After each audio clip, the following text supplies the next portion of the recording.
Måneskin, the story of a rise measured to the millimeter.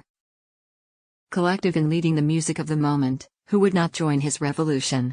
The song, originally composed by Bob Gaudio and Peggy Farina, first gained prominence thanks to the Four Seasons in the 1960s. Since then, hundreds of artists and bands have made their own version of Beggin, but it goes without saying who takes the cake. Four crazy teenagers who called themselves Måneskin raised the prize of one of the most watched music contests of recent decades just over a year ago.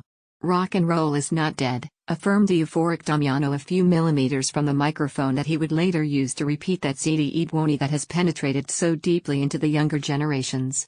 Thus, Måneskin would become winners of Eurovision in 2021. A revolution that a few months later led Måneskin to sign with one of the big ones, Sony Music. An agreement that has led them to lead some of the most important national and international festivals, such as Coachella, in their usual locations, or the Coca-Cola Music Experience in Madrid. In 2022, outside the limits of COVID-19 and being able to enjoy them up close, Måneskin embarked on an extensive European tour under the name Loud Kids on Tour. More than 15 stops support an ascent studied and planned to the millimeter, without any doubt that Måneskin would not have been able to get to where they are today.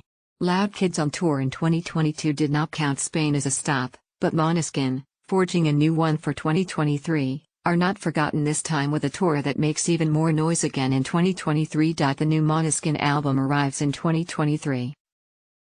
We commented at the beginning of the report that Damiano, Victoria, Ethan and Thomas are embarking on a new recording adventure. One that arrives, without being officially confirmed by them, from the hand of several singles. Shortly after his Eurovision victory, Måneskin began to make noise again. They managed to put old songs from their second and third studio albums on everyone's lips, such as the suggestive I Wanna Be Your Slave, which they later redid with Iggy Pop himself, or Mariro de Rive from his Il Ballo della Vita of 2018. But the important thing comes now. After making sure that much of the population was aware of his discography, older or newer, Måneskin jumped into action. His first single after all the Eurovision euphoria was Mamma Mia on October 8, 2021. Without detaching himself from those contagious riffs and predominant bass lines, his first single after Eurovision in 2021 wanted to maintain the essence with which they came up. To know to follow with an audience closely. Something that they ensured very well, and their numbers speak for themselves, more than 80 million views. After those barely 3 minutes of intensity, Måneskin got closer to the sound of others like Red Hot Chili Peppers on Supermodel before entering the world of soundtracks. And not just any soundtrack, but one that belongs to one of the most anticipated films of 2022, Elvis, with Austin Butler himself, who fell in love with many in Aragon and Zoe 101 as part of our adolescence.